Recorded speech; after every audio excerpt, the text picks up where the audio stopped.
What's going on, everybody? Thanks for tuning in to another episode of the California Underground Podcast. I am your host, Phil. As always, with me, my trusty co-host, the best and fastest researcher in the West, Camille. Camille, how are you doing tonight? I know these are your favorite type of episodes. You text me how much you hate me when I make you sit through Newsom. I How didn't are you tell doing you tonight? how much, just that I hate you. Yeah, you just Because said you I hate hate me, you. we're doing another one. Look, you were the one who brought up that he already had one with Dana Bash on CNN. So it looks like you're seeking them out. I didn't even know that was happening. So it's on yourself. Yeah, yeah. No, anyway, I'm well. I'm good. How are you? I'm good. Before we get the show started, we were talking on the big announcement is that next Friday, first time ever, it's official. We can finally announce it. We will be going on the road, first time ever, California Underground, going on the road live at the California GOP convention. There's going to be a whole bunch of presidential candidates, a whole bunch of other, obviously, California candidates and politicians will be going there as well. It's the convention, and we're lucky enough to have a table basically right in the eye of the storm. We're going to be live streaming for probably about 3 hours, see how many people can get on.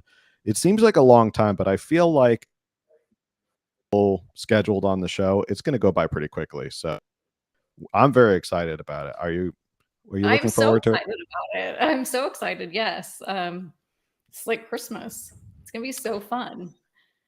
I mean, we were Different? at the last convention together, and we had a little bit of drama. Not you and I drama, but other people trying to start Other drama. people And interesting to see. I mean, I know generally people like our podcast. I know respect our podcast.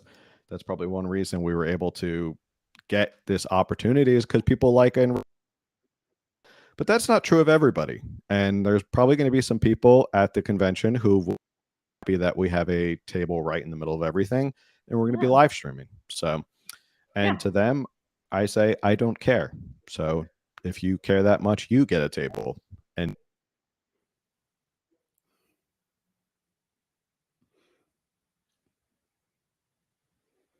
speakers maybe can spare some time, hop on the podcast. And who knows, maybe some people walking by and being like, hey, can I hop on the podcast that we know? Extra microphone. That's the whole point of this.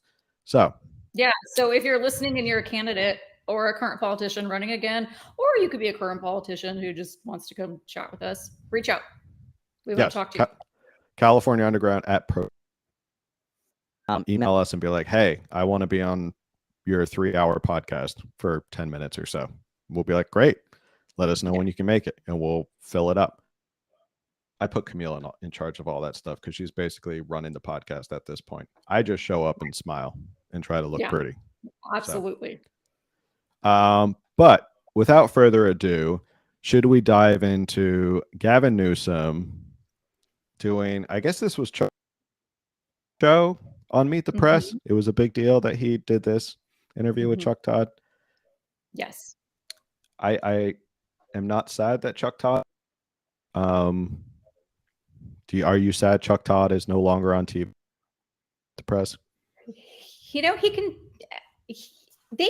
all these people can do what they want. Like, who are we to gatekeep of who can do this and who can't? But so one thing I'm continuously disappointed in is that these big shows, they just sit there and answer soft questions. And then when the interviewee doesn't really answer the question and kind of beats around the bush with the question, they'll be like, oh, I understand, or absolutely. And they like sit there and just agree with them and then move on to the next thing. And I'm like, no, pound them, ask the hard questions and get the answers out of them, or make them like, sweat and be like, I don't want to answer that. I don't want to answer that. But don't just be like, oh, okay, we'll just move on and like, love your shirt, nice hair. Yeah. Stop it. Yeah. And this was definitely, I mean, tough questions. He pushed a little bit on the COVID stuff. He pushed a little bit. But I watched through the whole thing. The last basically like just just giggling and laughing like two little schoolgirls like, oh my God, like love doing this and you love doing that, and oh my gosh, you're so amazing as governor. Is that how women are? Is that how girls I are? imagine that's schoolgirls just having a grand old time. No offense to schoolgirls, comparing them to Gavin Newsom and Chuck Todd. But yeah, the softball questions at the end, by the time I got there, I was like, he's just giving them softball questions and ending on a fluffy note. So with that, right in, and we'll kind of pause and give our feedback and fact checks as we go along. And if you're in the chat, let us know your feeling, and away we go. Let's do this.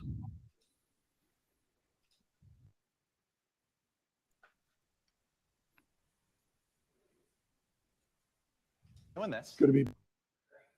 I appreciate it. Let me start. It was about a year ago where right after the Dobbs decision, you very publicly, and I'll quote you, you're like, where's my party? Yeah. Where's the Democratic Party? Yeah. We're a year later. Do you have that same sort of lack of focus and leadership? Do you sense it nationally? The opposite. I think we're on message. We're getting back on the feet. I think demonstrably that proved itself. I'm not just asserting it on the basis of what happened in the midterms. We outperformed, I think, our own quiet punditry that was out there at the time. No, I much better place than it was back then. But I stand by what I said a year. Out of stress and frustration, I expressed not only that point of view, I tried to do something about it through the iteration of doing ads in other states and making a case. You think things are better in your opinion because the party did something better, or simply the public is just pushing back on this abortion decision? The abortion decision's obviously been galvanizing in that respect, and it's demonstrably so. I mean, you saw with Ohio and what just happened. You're seeing it play in small venues, including the Wisconsin Supreme Court race, et cetera. So look, it's a nice role, but I think we're getting our feet under us. I think focus on democracy and freedom, taking back the mantra of freedom, not submitting to the other side that they own patriotism. The president's developing his message and strategy, and we have the opportunity in the next few months. This may be a little hot take right off the bat. On the right and Republicans, after the Dobbs decision came down, should have just been like, that's it, issue decided, here we go, that's it, paid, let's not push our luck on it? Or do you think they kind of overplayed their hands in some states that created an issue for Democrats, doing the fuel the narrative so that it galvanizes Democrats to show up to vote? Right. I see what you're saying. I agree. They jumped right in as opposed to like taking a breather and being like, okay, let's see how this plays out. Let's see what we need to do. And of course, I'm pro-life, but you and I both agree these things should be left up to the states. Mm-hmm. And the states certainly took it and ran with it very quickly, which then we know Gavin Newsom / California reacted right back. And now we've passed all these crazy bills that we're funding all these abortions for out of state, as well as their travel, things we as California, the state, cannot even afford. And so there was, reactions on both sides to the reactions. And I think everyone just jumped in too fast. Yeah, I think it should, you're giving the Democrats too much fuel. An issue right now. And I think after Roe v. Wade was struck down by the Supreme Court, they should have just said, well, it's a state's issue now. That's exactly how we wanted it. And that's the end of it. And that's how Republicans should have ended that, and then let the states decide. But it's that Democrats are hanging on to politically as a talking point. It does galvanize, and it's still galvanizing. Probably even more so now, because they said the Supreme Court is taking away your reproductive rights and all of that stuff. As opposed to, here in California, it made about this on the podcast when it did happen. We were like, it will literally make no difference here in California. If anything, it'll go to California and we can make our own laws, and it'll be just as radical as before. So it doesn't change California. Even though people here in California thought that changed their reproductive rights, but I digress. Let's see what else he has to say. Do you feel like you see it? I mean, do you feel like you know what the second term agenda is? I don't know about the second term agenda because we're still regaling in the extraordinary success of the last few years. Regaling in the extraordinary success of the Biden administration. We don't have time to think about this. We're just so giddy about the success of the Biden administration right now. Inflation never been higher. Check. Historic inflation, check mark. Historic gas prices, check mark. Unemployment, check mark. Historic amount of people, multiple jobs, check mark. Historic housing prices, check mark. Just regaling in the success of the Biden administration. I wish I could say that in this interview that was the worst answer Gavin gave, but I feel like it gets worse. It gets a lot worse. We'll get to that, but can we talk about how we've like caused everyone to go into debt over Ukraine? Like this administration will not stop giving money to Ukraine. Money we don't have. It's not even like our tax dollars anymore. It's literally just like we're just like inventing money to just send. Like this money does not exist anymore, and we're like, here you go. No, and Maui. Meanwhile, check for $700. We're too busy fighting a war in Ukraine. We can't help rebuild Maui. I mean, the amount of money they've given, they could have rebuilt everybody in Maui's house just the way it was, given them, paid for it all out of, and would have had plenty left over. But no, Maui, here's $700, and hopefully BlackRock and Oprah Winfrey don't buy up all your land and kick you out. In all fairness, though, that's a year's worth of ice cream scoops for each person that received the $700. And that, that's probably how Biden counts things, is like, how much ice cream can this get me? $700 is a lot of ice cream. It's a lot. It's like, if you like think about it, like $2 per scoop, one a day, that gets you almost like daily for a year. Oh, we're talking about like if you go get ice. I was thinking like if you go to the store and get ice cream, that's a lot of ice cream. I mean, it depends. Are you getting like Breyers? Like it depends on the brand. Don't want to be insensitive, but they don't have like refrigerators anymore to keep it in. So, yeah, that's true. Moving on. Sorry, that got way off topic. Years of which we now get yeah, go ahead. No, I was just gonna say, but successful administration this first successful term. administration. They're just regaling, and he brings up my favorite quote that he always says about the Biden administration is it's a master class. A master class. So tired of hearing that. It's a master class in the master politics. class is what not to do, for sure. The principles and advance a lot of what has been the commitments we've made through these landmark legislative packages. But beyond that, I think the fundamental messaging has improved. The organized framework that the ads, I think, have been spot on. And now we've got to go out and campaign. And I think you're going to see that over the next.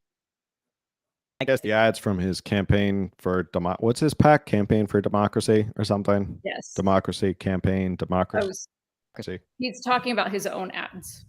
Okay. Yeah, the ads he put out. Yep. Okay. You think only 20% of Americans want to see Biden run again? I don't. To me, the polls mean nothing until we get out there and we make our case. And we got to make our case. We got to focus on the issues and then obviously frame. Aware of how perception can become reality. Why do you think this perception is there? I'll leave it to more objective minds. I don't have that point of view. I'm very masterclass in the last 2.5 years. And I mean it. I mean masterclass in terms of delivering results. Take a shot. And the results are demonstrable. The question you're asking is the challenging one: is how do we mind the gap between performance, the substance, and the results, and that perception before it becomes reality? Clearly, it's reflected situationally in these polls, but that's the opportunity, not the burden, the opportunity of being able to and to make the case to the American people. Yeah. I think you even said this.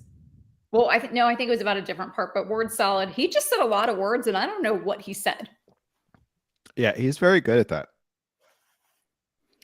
And I will give him this.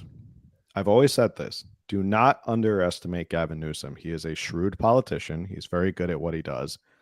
And if anything, Republicans could probably learn a thing or two about how he interviews, because he's very good at taking really bad negatives and just moving you away from the talking points. And that's just shrewd. That's just being a shrewd politician.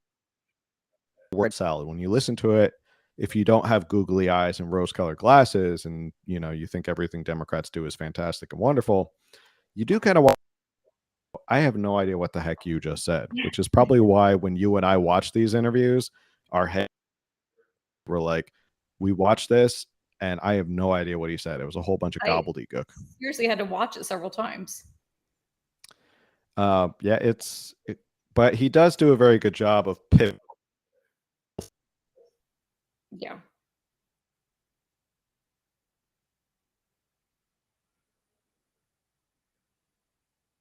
And he's like, here's some gobbledygook about how great Democrats are, and it's a masterclass in what he's doing. And people over the next 18 months. Do you think this is all just due to age? People just look at the age issue and just think he's not vibrant enough? That wasn't even on my mind. I'm not saying it's on your.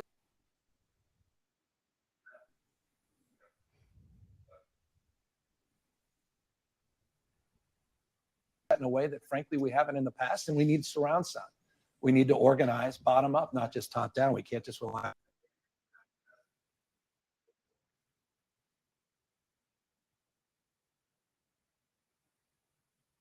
terms of how we approach our role and responsibility at promoting that record. You tour over spring break with your kids to some red states.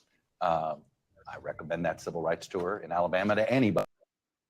It is a remarkable journey to take when you walk. Republicans should do that tour. Maybe learn a little of their history. Learn about convict leasing. Learn about second slavery. Learn about a little bit of their own history, this nation, not just within their own states. They may even want to discover the guy who used to live here, Ronald Reagan. That was a. This is one part that I sat there and went,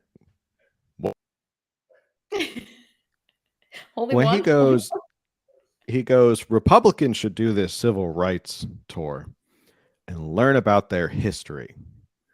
I'm sitting here going, it was Republicans who were in schools in the South? Are we sure about that, Newsom? Do we want to make sure we get our facts straight that Republicans in the South who were segregating schools by race and forcing to get off lunch counters because they weren't supposed to sit there or go sit at the back of the bus? That wasn't Republicans, as far as I remember. If anything, he probably should say Democrats should take this and learn their history and what they did in the South during the civil rights era, during Jim Crow, and during all of this. Because I'm saying, I don't think any Republicans had anything to do with any of that stuff that brought about civil rights and the civil rights marches. I'm pretty sure they were all Southern Democrats. Or is he just admitting that Republicans actually helped civil rights, like Eisenhower segregate schools by sending troops in? Does he want to recognize that? Confused as to what history he's talking about that Republicans had a role in civil rights in the South at that time. Yeah, I'm also confused. And to that point, why does he have to keep making this a party issue? We need actually can unite us, and he just wants to sit here. And this is, of course, not the first time that he says something negative about Republicans. And right, he's, this is the supposed fourth largest economy. We'll get to that, but work on uniting us. You do have Republicans in your state, Newsom. Yeah, actually, isn't it like there's the most registered Republicans in California, or more than any other state? Yes. Percentage-wise, obviously, we're smaller than the Democrats. We're outnumbered big time by the Democrats in California, but I had heard that we have the most Republican registers. Yeah. Yes. So, yeah, and he does talk a lot about throughout it that get past this partisan stuff and we should sit down and talk. And but at the same time, he also throws a lot of vitriol and acid at Republicans throughout the whole thing. But yeah, that was one part I sat here. I was like, what to Newsom? Because I don't know what Republicans were so horrific during the civil rights era. Democrats, I mean, we could go through that, but that's not the point of today's podcast. So It was a trip. It's interesting you say that. You look at that trip and it made you think nicely. Just makes me think that we've lost, dumbfounded when I think about the Republican Party today and how far they I just have noticed, are those fallen, surfboards in the from background? Reaganism, Reaganomics in some respects. How different the party is today. I mean, the idea that you'd have Republicans. I just know it looks like right after Species Act, the Clean Air Act, and slamming Republicans again. And the fact that the modern environmental movement in many respects started with Ronald Reagan. In 1989, he was out there promoting Reagan, assault weapons ban. He was defending the LGBT community. Forget what he did on HIV and AIDS, but he said infamously around the, which was a precursor to Don't Say Gay bill, so much about in Florida. He said, you can't catch gay like you can measles. Imagine a Republican saying that today. Far from that history, yet they lay claim to it, and they'll certainly be doing that on September 27th at the Republican Presidential Library. Which I know you're going to be President Biden's, I guess, chief surrogate at. We've made our on the Ronald Reagan issue pretty clear. I think it was just an episode or two ago. For Republicans to just cling to Reagan for the rest of eternity and become more and more irrelevant. So the benefit to Newsom is that if Republicans just ever and no one, like you said, I think you brought up a really good point about your son 18 this year or next year, and he's going to Reagan, to him, Reagan history. He's like Abraham Lincoln. So Reagan and Nixon, be like, he came across with Christopher Columbus. So that's how old he is. I need to take my kids to the Nixon Library. 5 minutes away. No excuse there. I haven't been to either the Nixon or the Reagan Library, although a lot of people one of them. That's what I keep reading about. I'm waiting to get the official. Oh, you haven't been asked yet. You have read that this is you. You don't know. You don't know if you got it. Also, I love that they do governor's mansion in Sacramento. Newsom and his family in the governor's mansion because it's beneath them. I will bring this up every single time because I think people need to know what an elitist he is that he did not want to live in the governor's mansion because it was not up to their standards. So they went and bought a house for $4 million in cash in the richest suburb of Sacramento, 45 minutes away from work. So they're creating more pollution, which they rail against because how many SUVs have to bring Newsom and then the first partner to work every day? And they may not travel together. So what if they have different cons? So 45 minutes both way. Security for that time. For that time when they could live in the governor's mansion and walk to work. So obviously Newsom doesn't care about the climate that much. Dude, should I live in a place where I create and I can walk to work that's paid for by the taxpayers, or should I $1 house with cash? Don't ask where I got $4 million in cash. My whole life, that's not the point. Do you think he has a housing allowance? It's actually a serious question. I wonder if they give him a housing allowance. Ooh, I don't know. Do they really get the people who would be working at the governor's mansion, I guess, work for him now at his house? So like any chefs or anything would now work at his house? I assume so. But now they have to drive them 45 minutes away. So emissions. Anyway. I can't say anything until it's formalized. It may be speculation. Fair enough. I will go down that road. But I'm going back to that trip. What did you learn about the the California that the South. And I'm a Floridian, and I was interested in what the chairman of the Florida Democratic Party said about your visit. Hey, we don't mind the help, but don't compare Florida, and that's okay. Meaning, like, she was a little. Your politics was going to define her politics, and she didn't want that. What'd you learn about that?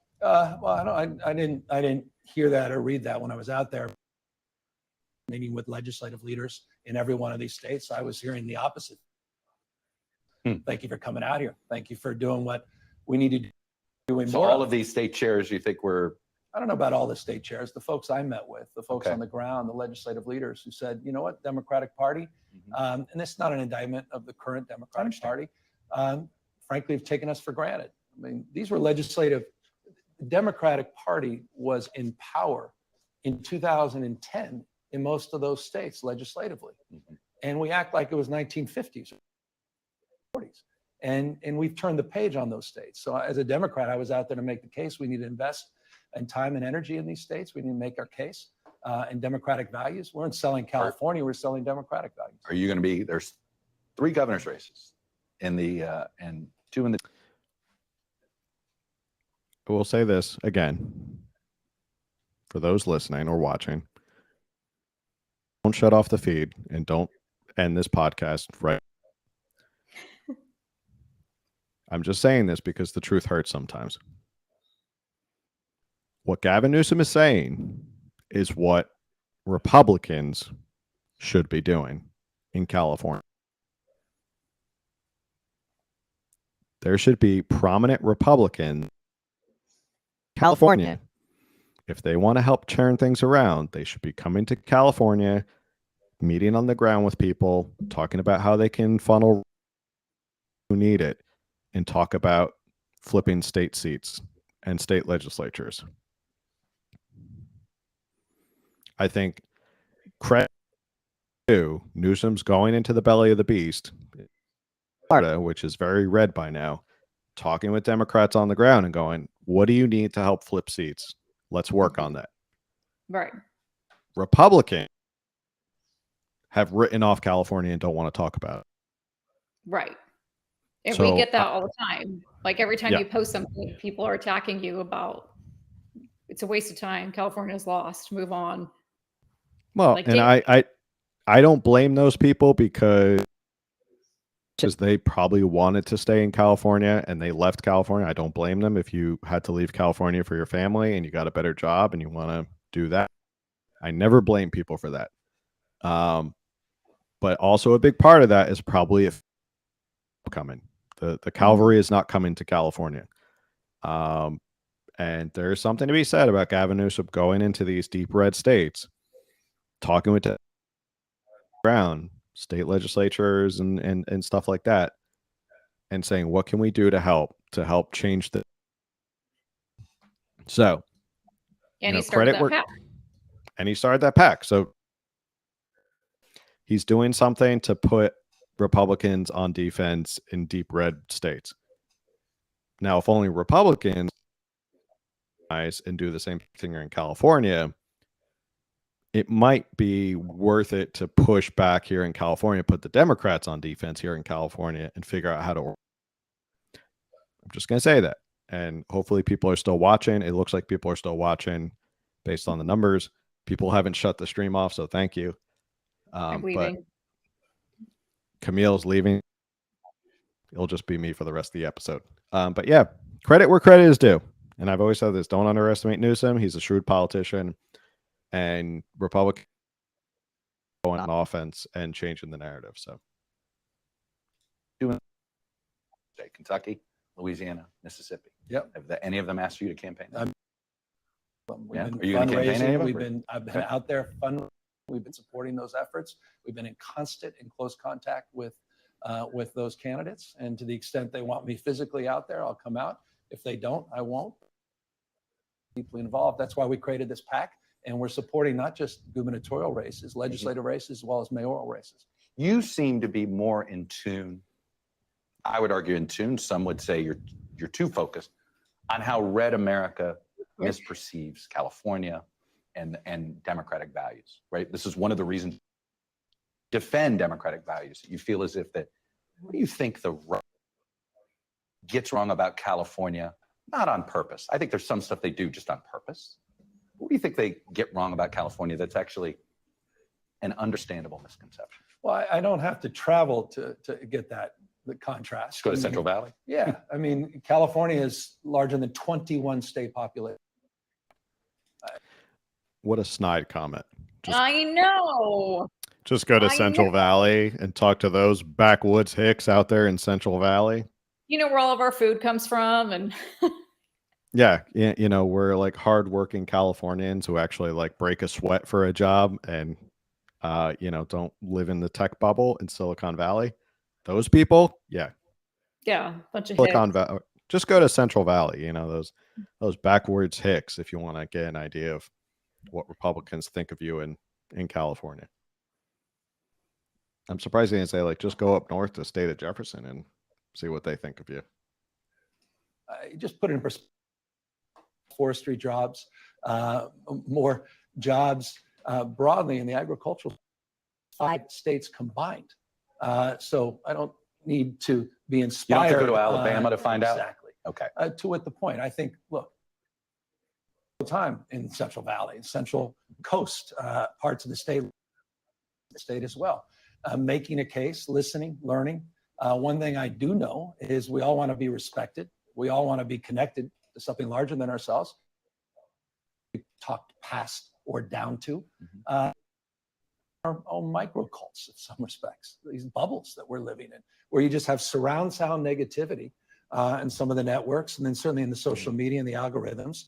And we're talking past each other. And, you know, my job, our collective job is to understand what, figure out a way to define the terms of, you know, our ability to live and advance together. I want to talk about that actually a second. It was during COVID. You were pretty strict with the lockdowns here. And peace and heart. This is where it starts to get juicy. So this is where I still get triggered. This is where it gets a little juicy. Harper's, that sort of critical of your decisions from this perspective. You found the motion picture industry and the sort of the movie industry to get back, but you didn't allow people to grieve together at funerals or at churches, and that this may be why there's such a polarized disconnect. What you prioritize, right? This is this anger between the populace and the elite, supposedly. Here you prioritize this industry, but you were tougher on those that just wanted to go worship. What do you say to that, Chris? I think there's a lot of humility, and we didn't know what we didn't know, and it was hardly I, it was we collectively. I understand and that. I think all of us, in terms of our collective wisdom, we've evolved. We didn't know what we didn't know. We're experts in hindsight. We're all geniuses. What you ended up collectively prioritizing. You're prioritizing industry, you know, Well, in that's one specific one, but then didn't prioritize maybe values you didn't connect with. I don't think it's a binary. There was iteration in that theme. There was fits and starts. There were regional frameworks that had. Nope. There were regional frameworks for about 3 months until you couldn't stand it anymore and took over and the state took over all of the COVID protocols. It was for a while, it was county wide. It was every county was sort of in charge of their own. And then it got to a point where Newsom stepped in and said, freeze frame for him right now. He kind of looks like Robert De Niro. Then he stepped in and became Emperor Newsom and going to set all the rules, and he was going to decide exactly how it was. And yeah, there were fits and starts, mostly because you kept changing the parameters of how we went from, like, how did we know what was it, like counties were in red tier, orange tier. There was like all these different like green tier was almost impossible to get. It was like one COVID case per something like that. Like, it was fits and starts because you kept changing the rules. But I think Chuck Todd is onto something here where he says, yeah, you shut down which you went to the Supreme Court and lost. It was actually a church here in San Diego, church, which took you all the way up to the Supreme Court, and you lost, and you had to be forced by the Supreme Court to reopen churches. But then you see the movie industry had no problem reopening, and they could be open and have how many people working. Yeah, there was of what got opened and what didn't, and the fact that worship, which is protected in the Constitution, was shut down, not protected in the Constitution, was allowed to go on. It does look pretty bad. Do you recall the video of the woman who had a restaurant in LA and she set up, like they were told, the tent kind of thing so that people could eat outdoors? And then some Hollywood movie needed her space and she was shut down and they took over her space so that staff could eat out there. Yep. If I could just hound one point about Newsom to anybody and everybody for the rest of his life and beyond and in history, because he's going to be written in history books and it's going to be a complete lie. Like he's going to somehow be the hero of COVID in these history books. Newsom never cared about you, about your family, or about your livelihood. He literally just decided he only cared about his power and he shut you down. He doesn't care about small businesses. He destroyed small businesses. He destroyed the livelihood of people. People are still trying to recover from these massive losses. And of course, we know suicide rates went up and mental health issues went up and education failed. He did that and he just for years. I mean, what was it? We just allegedly lifted the orders last year.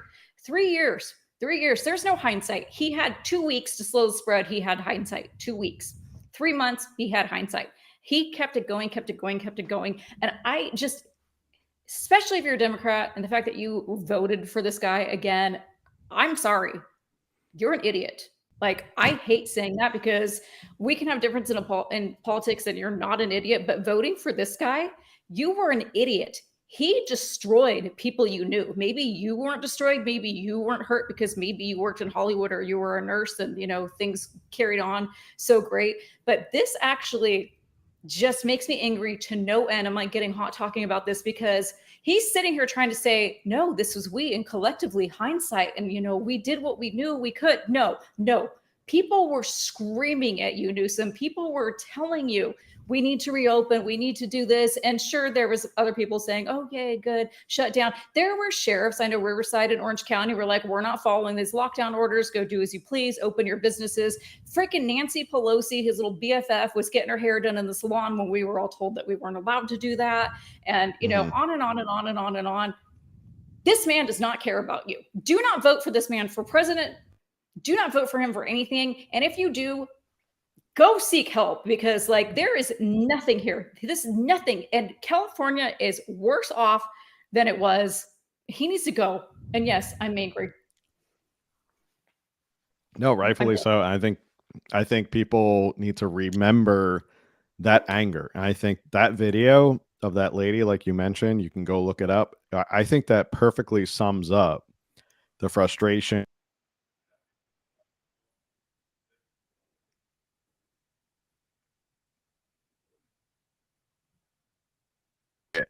And his, it's a we, and we didn't know what the science was, and we were figuring it out. And it's like, well, why?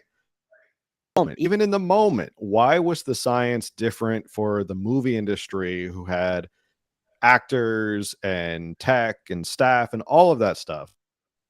75 people. Why is that different to allow them to do what they were doing, but a small business was not allowed to do anything? And that's why I think people were really frustrated was your rules of science, which is supposed to be objective, to change. COVID didn't care if you were a movie crew or a small restaurant, but you were applying the rules differently. And I think people, that's the frustration. Video sums it up, that people saw right through.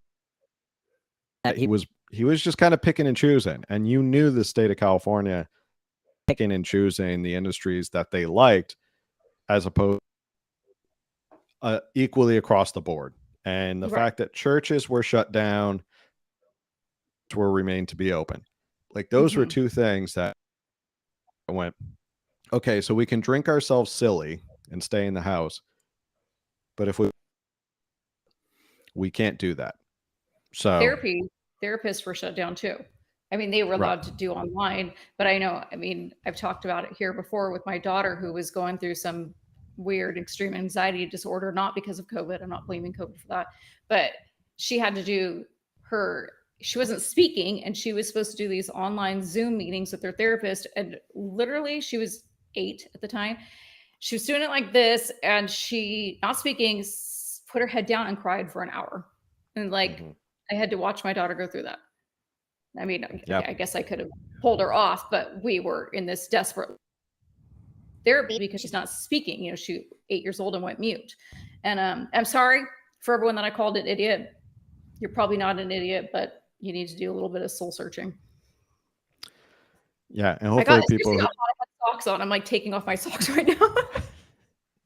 I hope a lot of people look back who maybe supported all this back during COVID, kind of look back on this and go, I was kind of wrong on all of that. And hopefully more influencers who are on the left starts. I had a point I was going to make. That's all right. Oh, and obviously science doesn't apply. Like when during the whole summer, obviously this point has been made ad nauseum at this point that protests in name of George Floyd and BLM were obviously you could amass thousands of people together. Beverly Hills, San Diego, there were protests. Those were fine. You didn't have to break those up. But if you're in church, not all right. So Right. And you know, they actually would come out with articles saying studies show no COVID was passed amongst this protest of 6,000 people or whatever. Yeah, I don't know how they ridiculous. even traced that, but it was complete and utter BS. It was. But props to church down here. They just ignored all of it and were like, we're complete full services. So they were one that in the face or in the eye of Newsom at that time. All right. Had impacts more broadly defined. There were more industry specific frameworks. All of us went through a process. I mean, there was few states that didn't go into aggressive lockdowns, including Florida's Ron DeSantis. No, I understand that, but it was more. But Florida was closed down for 1 month, and after, what was it, 1 or 2 months, and then DeSantis said, "This is we're going back to normal." Like they looked at science, they were looking at the same science and the same data you were, and he decided in 2 months it was okay to reopen, and there wasn't a big difference in numbers. So obviously, I guess DeSantis learned than you was information just not getting out to California fast enough.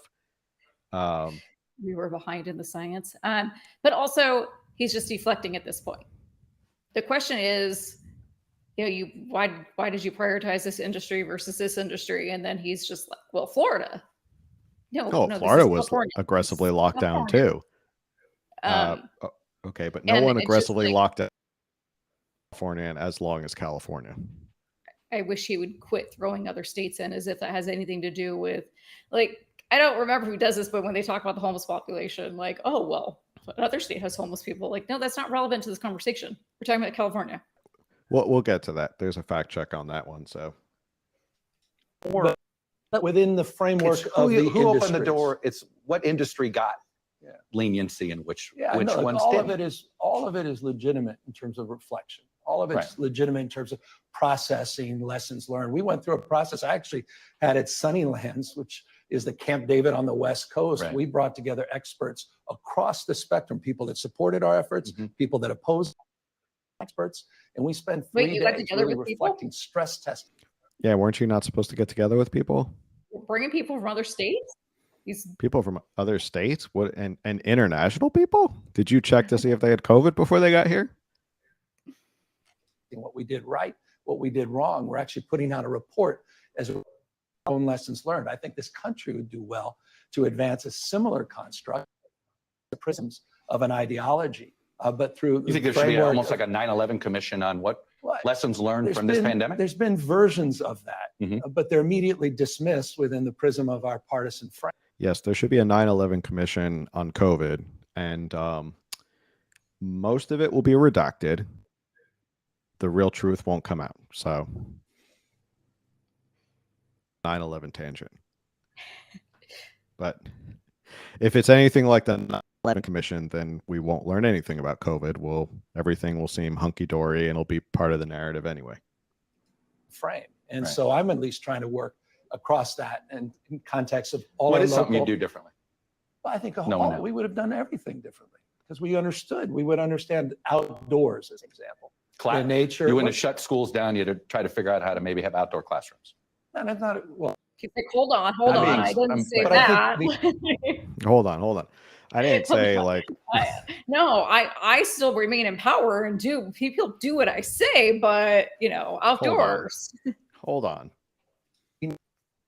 the spread early on and understanding epidemiology of that spread, understanding the spread in the context of how it spread very differently indoors is one perfect example of what a lot of us would have done differently, including, again, in states, red states that shut down their beaches in the early part of the pandemic. I think a deep... But they didn't stay shut down. That's the moral of the story. They didn't stay shut down, Newsom. They didn't stay shut down. Like yes, there were plenty of red states in the beginning that freaked out, just like everybody else, because we didn't know what was going on. And they took that 1 or 2 month pause, all except for South Dakota. I was just about to say that. All except South Dakota, but we won't talk about that. That's still a tender issue for me right now. But a lot of red states, Texas, Florida, shut down, but quickly they reversed course and they reopened. So trying to point to red states that shut down, but no state was ever shut down as long as California or as aggressively. So it's apples and bowling balls at this point, Gavin. You're trying to compare the two. It's not even close. Right. Deeper understanding of around N95s, KN95s. You go through a process across the spectrum. Issues related to how we fundamentally address the distribution of vaccines and the prioritization. You want to talk about prioritizations early on. In terms of those vaccines, you go through a series of things we could have done differently. You think this country can handle another pandemic, or do you think it would break us? I think we have to. We're a resilient country, so it wouldn't break us. But I'm not convinced from the last one, and I think science took a big hit.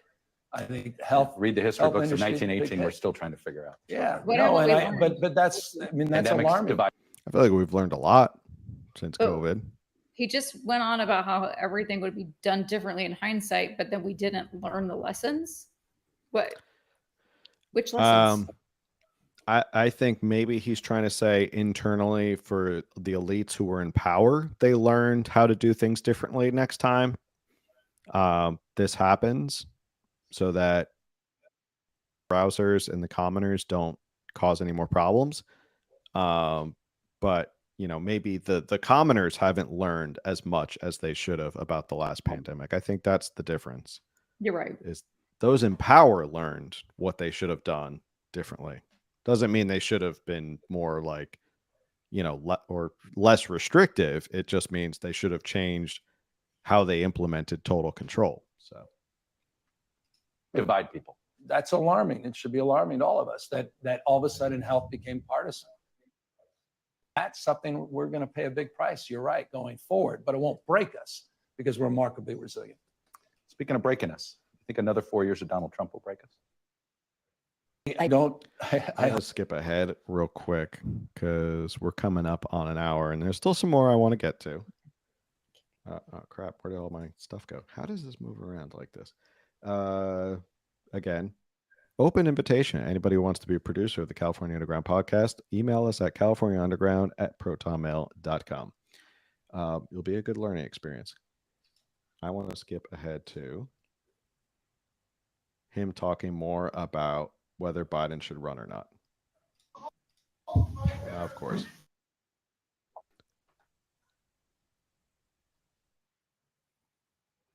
for all of us across the spectrum. Filing deadlines haven't passed. President Biden doesn't run. Why shouldn't we consider you a likely Well, I think the vice president is naturally one lined up, and the filing deadlines are quickly coming to pass. And I think we need to move past this notion that he's not going to run. President Biden is going to run and him reelected. I think there's been so much wallowing in the last few months and hand-wringing in this respect, but we're gearing up for the campaign. We're looking forward to it. But you hear these calls privately. What do you tell them? Time to move on. Let's go. I'm going to be at the DNC next week in Chicago. Mhm. Was down with the DCC 2 weeks ago down in San Diego. Let's make the case. Let's stop. I mean, let's make What the you're case saying of is what you're not the plotting Biden anything. administration. There's no No. plan B for Just, you. no, and perhaps there's never been more consistent mouth than I that. understand that, but I have something has hit me for a while with you in particular. Yeah. Your political hero is Bobby Kennedy. Yeah. Yeah. Bobby, Oh, what would Bobby do? Bobby ran. Bobby ran. yeah. You could argue that he waited for somebody else. Jay was vulnerable before jumping in. We could debate the particulars of when. If you're going to go bold, sometimes you go when everybody tells you not to go. Yeah. I haven't plotted this out. I know I'm that you not this haven't. Machiavelli. Here is my general theory. I think we're in alignment on this podcast that Newsom will run for president. Come hell or high water, something's going to happen. I think he's playing the dutiful, loyal little soldier right now. And I think he's saying all the right things, and he's saying the things that a strong Biden supporter should say, which is class and regaling in the past 2.5 years of absolute unfettered historic success. It's like the revival of FTR is just incredible. I think so that he sets himself up as the person that when Biden inevitably doesn't, whether it's because Hunter's getting indicted and all this stuff comes out about him with business dealings or age or health, I think it will he'll look like the good guy because they'll be like, we twisted his arm and it was his duty to step up and run and save the country. Right. It won't look like a selfish, I'm inserting myself into the race because I think I could do a better job and I would be a better president. He's saying all the right things. So like the unwilling or unwitting hero of the Democratic Party. Absolutely. That's my theory, is that he's just saying all the right things so that they can go back and be like, oh, he's been plotting this for a while. He won't. I mean, even Chuck Todd is sitting here going like, come on. Calls. Donors are saying like, you should be running for president. I mean, Chuck Todd's well connected in DC. I'm pretty sure that's where Meet the Press is even recorded. I think it's in DC. So he has obviously connections and sources. We know you're getting calls from all these donors and people who think you should run. Why aren't you running? So I think that's this. So I think even though he unequivocally says running for president, I think he says that so that he's set up to run for president when that chance comes. Mm-hmm. Well, like you mentioned earlier in the episode, the Democrat Party, they do mobilize. Like, we have to give them credit that they're like, with this PAC, he's going and helping these other state legislators and gubernatorial candidates and stuff. They mobilize, they support each other, they stand behind each other. So of course, like, he's going to be Biden's cheerleader, absolutely, until you can't cheerlead for Biden anymore. And I had something else I was going to say on that point.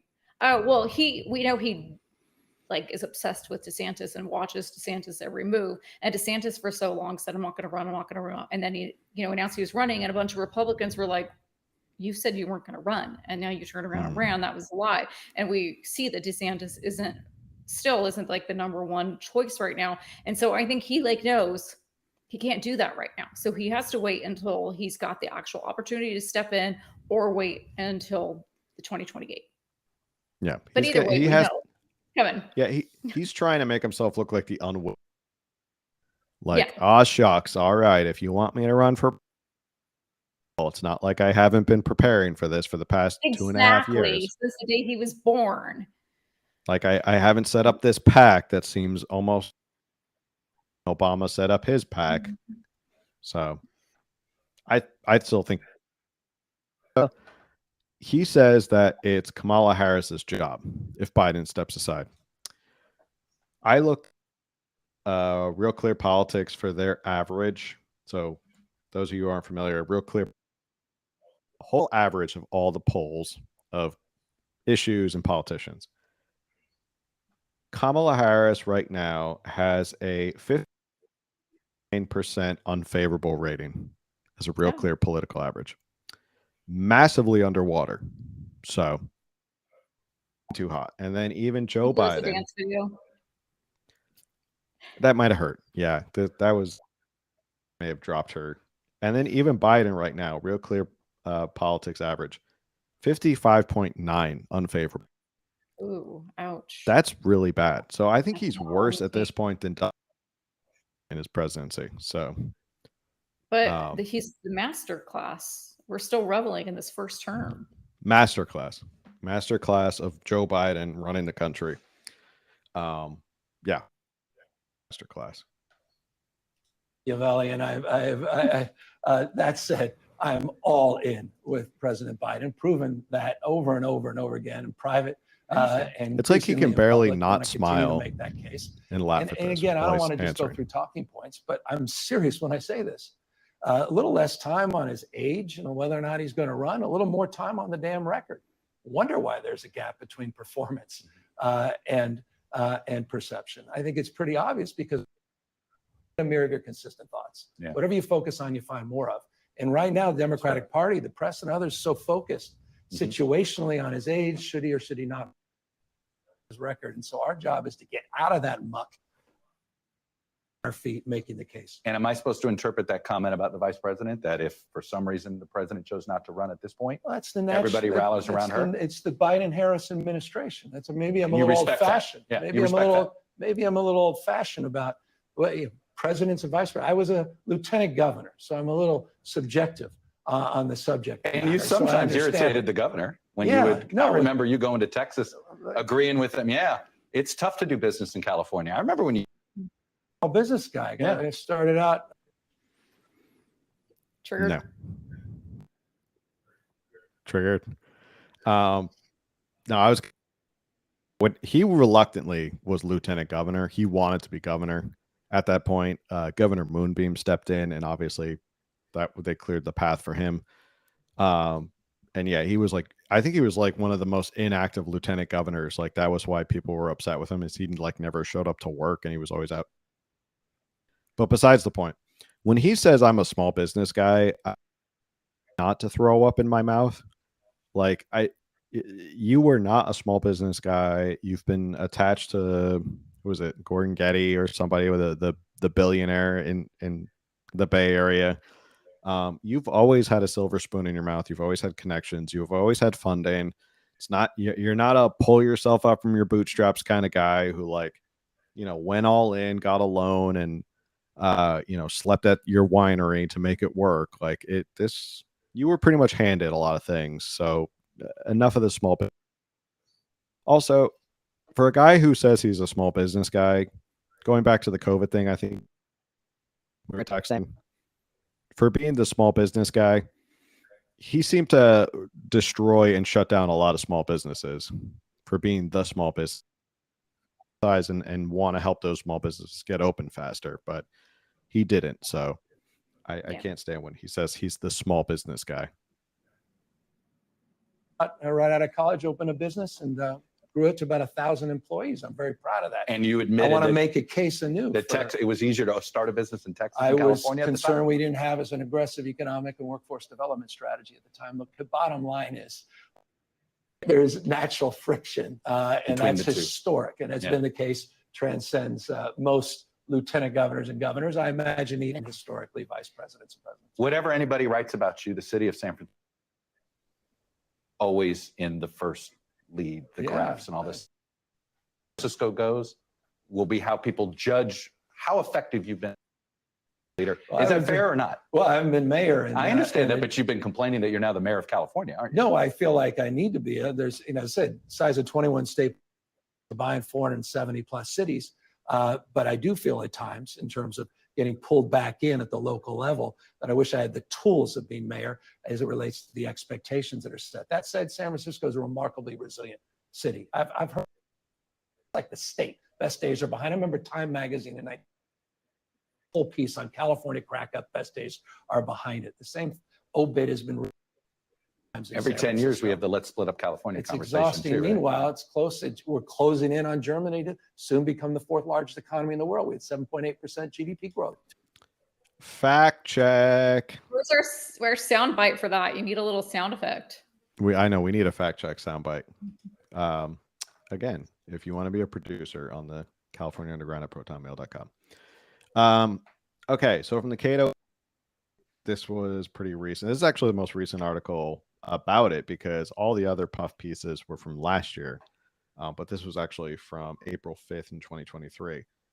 No, the world's fourth largest economy. It says the latest California GDP data published by the Bureau of Economic Analysis places the size of California's economy at 3.701 trillion as of the fourth quarter of 2022. Statistisch Bundesmat show that 2022 GDP totals 4.125 trillion in US dollars. The gap may continue to grow. Gap. That's a huge gap. Yeah, that's not a tiny gap. That's a sizable gap. Trillion.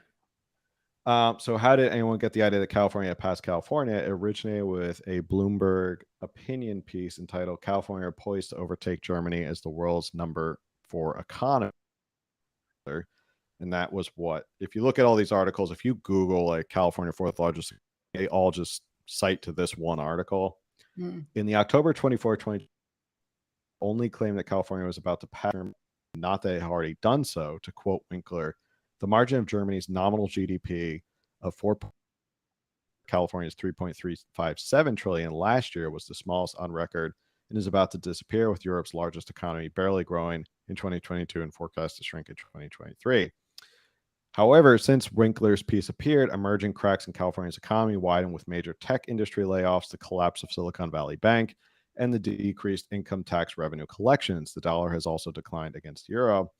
Although Germany's economy has been largely in recent quarters, the country does have one thing going for it: a bump in population. While California's population has been shrinking in the 2020 to an estimated 30 million, it has now surpassed 84 million residents, due in part to immigration from Ukraine.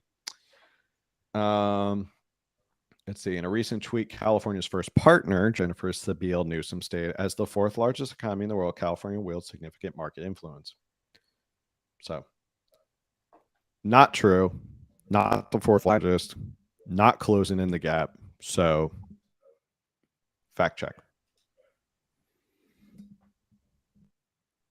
And another sound check is like fact checked. Years ago, we dominate in venture capital, more scientists, engineers, more research. Nobel laureates, the finest system of higher education on planet Earth. Elon Musk had to come back in, do headquarters here. We're dominating in the future as it relates. You just saw 230,000 square feet of sublease space for Anthropic, one of the biggest AI companies, the world leading center, San Francisco, in intelligence. So look, I can go down the list of things in San Francisco. Resilient. One thing I'm not worried about is the fate and future of the state and our city. I understand that, but I'm Zach Dowell, energy consultant with. Zach Dowell is not part of the interview. That is an ad from YouTube. Willie Brown, as mayor, said the impossible task was solving homelessness. Yeah. Right. He said that 30 years ago. Different topic. And it was a different reason then, but the problem persists. That's and right. There's no doubt COVID accelerated it. Is it just simply waiting for more housing to be built? And more shelters to be built? Or are we wrong about institutionalizing people? Well, all of the above. I mean, we have work to do to reform our systems. We have something called Care Court, which is the most significant reforms mental health service that we've done in the last 50 years that we're implementing next month. We've got major Care Court is, and for those who don't understand what really is happening, Care Court is using the conservatorship process where anybody can file a petition for conservatorship over someone, and take their rights away. Also, it will allow those who are arrested to whether they want to go to jail. So, for those who don't know what Care Court is, that's basically what's happening. And they've been trying to crack conservatorships and make it so that anybody can just claim conservatorships, and the state can claim a conservatorship over you and throw you in a mental institution. And that's coming next month. Starting October 2nd. So we'll see how that rolls out. In my personal practice, I actually do conservatorships, court-appointed conservatorships. And this is rolling out. So we haven't gotten any updates from the state. This has happened in 2 weeks already, and no one has any idea what's happening. Okay. For mental health. But next March, I put $15.3 billion when I got here. And no homeless strategy. We had no accountability at the local level. That's Actually, it's been about $20 billion, and homelessness has only gotten worse since Newsom spent that money. radically changed. To your point, I can't make up years. I'll put up just a stat for interest that may be of interest to you. In 2005, we had 188,299 people in our homeless count. We're about 171,000 now. In 2000, pre-existing condition. And it goes to your question and to the point. So it's a pre-existing condition that you have failed to solve and only made it worse. Right. He's had how many years now? It's year, right? Fifth year. California accounts for 12% of the United States population, but 30% of the United States homeless population. That seems like a big percentage. Yeah. So it's the original sin. The issue of homelessness and all its forms of manifestation exacerbated by behavioral health, people self-medicating with drug or alcohol addictions, opioid-related issues, and fentanyl, increasingly xylazine and tranq we're starting to see out on the sidewalks. Okay, pause. He claims affordability is a big issue. I don't doubt that, but he's not doing anything to make gas more affordable. No. And then now he brings up fentanyl, and yet, you know, he went in there with SB 14, which we've talked about many, many times, where he was like, which was a Republican bill, and he went in and was like, you guys are going to pass this after it didn't pass. And he made a big stink about that. And then, of course, he was the hero of SB 14. He didn't do that with these fentanyl bills. So no, it was only because there was a public outcry. Yeah. Yeah, and we just did that episode 2 weeks ago about fentanyl. Yeah. And the fentanyl crisis is out of control here, and he hasn't. Well, he did increase the National Guard at the border 50%, so we have to give him credit for that. Yes, you're right. So, for those who heard the last episode, you'll know why that's not that impressive of a number. But yeah, I mean, it seems like he's not really taking credit for any of this. That he's basically saying, I haven't solved any of this. We've thrown a ton of money at it, but it hasn't gotten better. And I can't seem to solve anything. I mean, like you said, to your point, gas is more expensive. Housing is more expensive. Just wait until they require all semi trucks to be electric. And sound like some. Wait until they want all semi trucks to be electric, forcing the cost on those who are driving trucks into to go skyrocketing, because then they have to pay double or triple for these trucks, and then they have to charge the trucks, and then that slows down how much they can actually get here. Wait until your groceries are delivered by those trucks and see how expensive they are. So nothing's getting more affordable in California. Yeah, affordability is an issue. Post something too about your San Diego water bill increase. Oh yeah, San Diego. Well, this isn't really Newsom's fault, but San Diego, I think, is gonna we're gonna see water rise by 20% in the next couple of years. but it is coming, like the whole water thing. That is a Sacramento issue. I know That'll be the like next my thing. city's been dealing with, they're raising all their little taxes and rates, and it's of course coming to all of us in our water bills. Like where I live, we've definitely been dealing with that. And I actually know he's not now, but he was the head of the board of the water district in my area. And so I would ask him, I'm like, well, what's going on here? And he would tell me, and he would go to Sacramento and like talk to people, you know, and he's like, here's what's coming out of Sacramento. And this is why you're just to have the water connection was like increasing like crazy. Like you didn't use a drop of water, but you were paying just to have access to it like crazy. So Yeah. A spectrum of intervention, short-term, medium, and long-term, but affordability, to your question, core has to be addressed. And we put over 30 space on housing and homelessness, 15.3 is the homeless framework across the intervention of, again, prevention, stabilization, rapid rehousing, and then these longer-term strategies. Why does California cities have a bigger problem than some of these other Florida cities or Texas cities? Is it simply these court orders? Harder. You go to some of those cities, they're struggling with Some are increasing struggling. homelessness as But well. it's not Florida. like Florida has got the third largest homeless population. Fact. This square in Florida, how Florida's homelessness problem compares to the nation.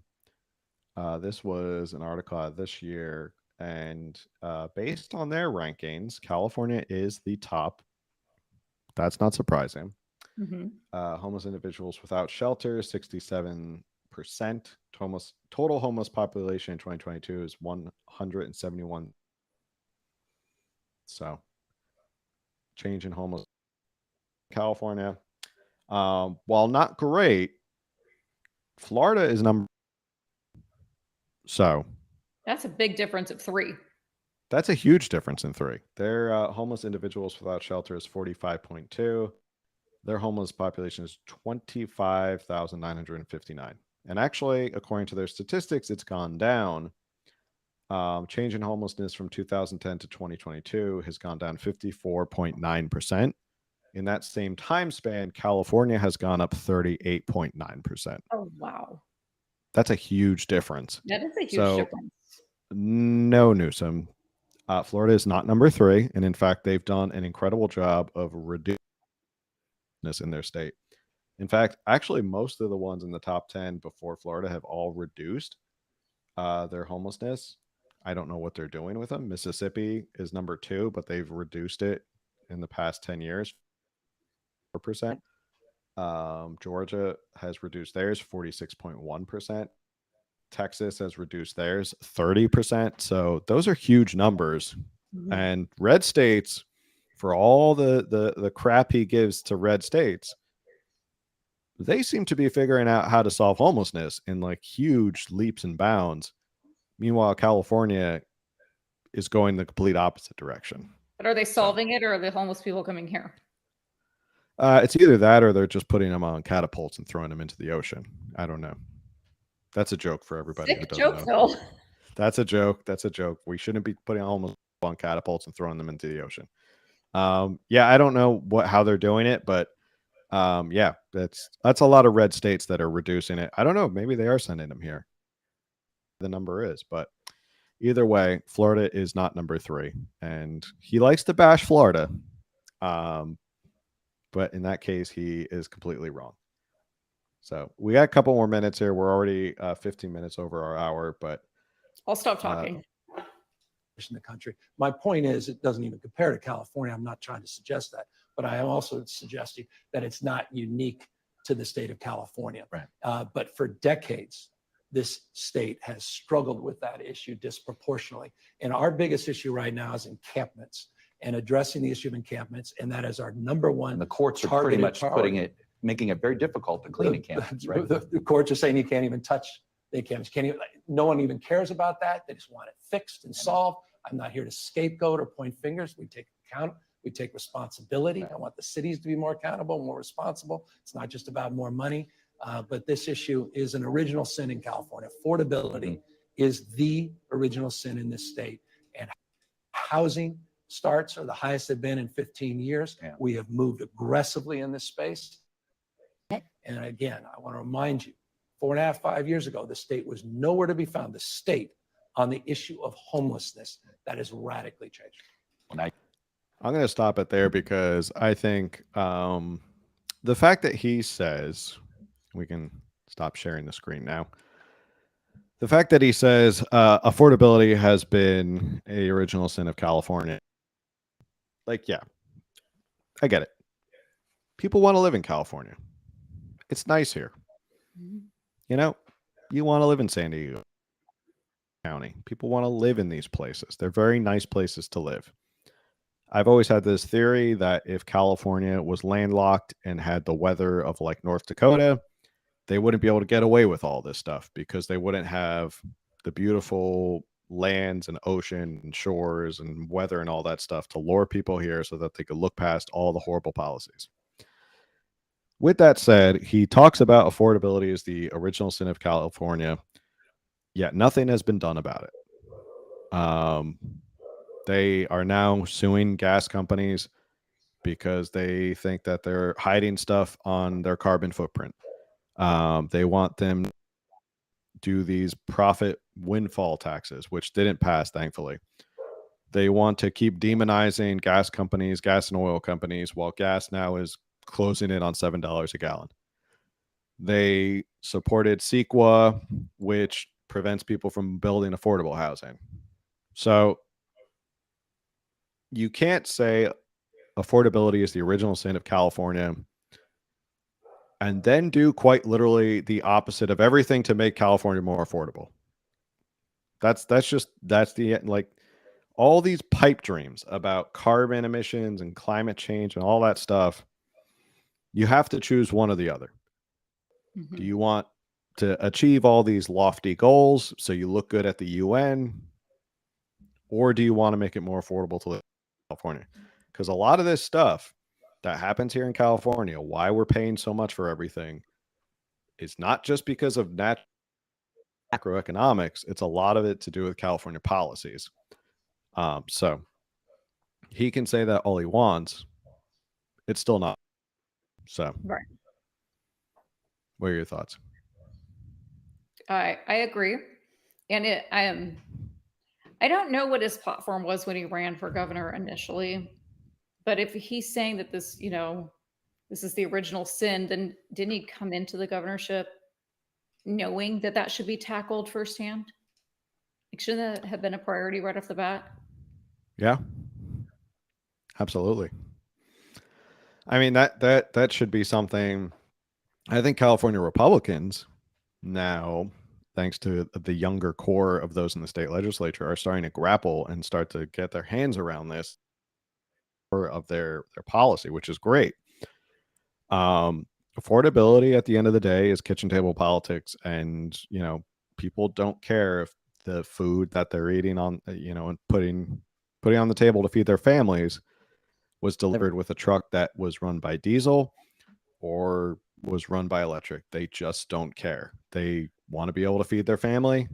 They want to be able to go to bed and make sure their kids are well fed. They want to be able to keep the lights on. They want to be able to heat their home when it's cold and maybe turn on the air conditioning when it gets hot and run some water when they want it. People just don't care.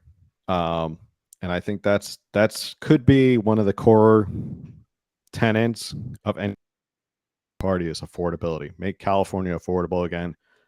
Not to borrow the Trump saying, but I mean, that's basically the theory that should be going forward, is make California affordable again so that people can live here and enjoy themselves.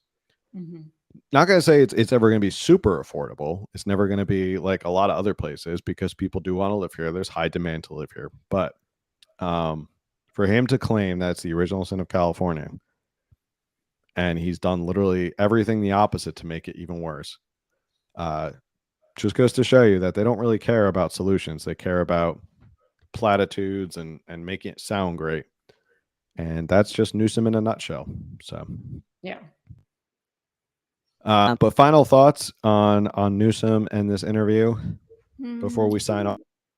Let me check my notes. I think I kind of said what I wanted to say. We didn't I don't think we showed it. There was at like 13 minutes, like 13 and a half minutes into it, he talks about DeSantis is the ultimate authoritarian. And I'm like, no, that's you. Which so if anyone that wants to go back and watch that, he does kind of, again, just another dig at DeSantis, and it's like, no, it's you. You're not looking at DeSantis. You're looking at a mirror. And it did annoy me that he just can't answer a question about California without bringing up another state. I know I mentioned that earlier. I think that's it. Yeah, I think after that part of the interview, it went into softballs. He asked about Dianne Feinstein. Why is she still senator if she needs someone to run her financial affairs with power of attorney? It's a great question. My answer is because we no longer have representatives. We have nobility families like medieval times, lords and ladies. That's really where we're at. It's all about names and royal families.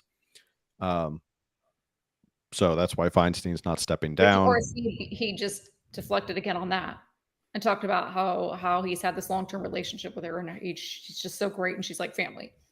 Yeah, which was not an answer to the question. Basically, it was like, oh, I interned with her, and now I'm governor of California. It's like, well, maybe that's a good argument for term limits. Now you're governor of California, so yeah, that's a long stretch of time.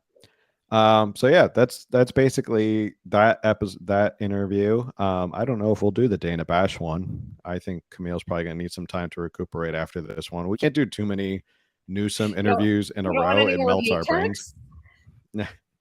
Wait till we do the one where he talks to the UN about climate change. Boy, our heads will really melt on that one. That's right. He's giving a speech to the UN on climate change and all that stuff. So that one should be fun. But anyway, we went a little bit over, but that's fine because we like to provide you guys with the good content, and there was a lot to talk about. So, yeah, next week, the 29th, if you're at California GOP convention, you just haven't come by, say hi. So make sure you tune in live to that episode. It's going to be a great episode. It's going to be, I don't know, 3 hours long. We're trying to shoot for like 3 hours long. It might be broken up into pieces. Yeah, it might be broken up, but we're trying to. It's going to be like a block of like 3 hours. We're going to be live streaming. We're going to all the things. So then we're like interviewing and streaming in between. Yeah. So we're trying to do as much as possible. Any gossip that we learn, we'll try to share. Yeah. So if you want a live look into what a California GOP convention is like, this is going to be your chance because we're going to be live streaming. We'll be there, not like radio. Like we'll have a camera set up. Everything's going to, so we're going to be giving you the scoop as it's happening at the convention.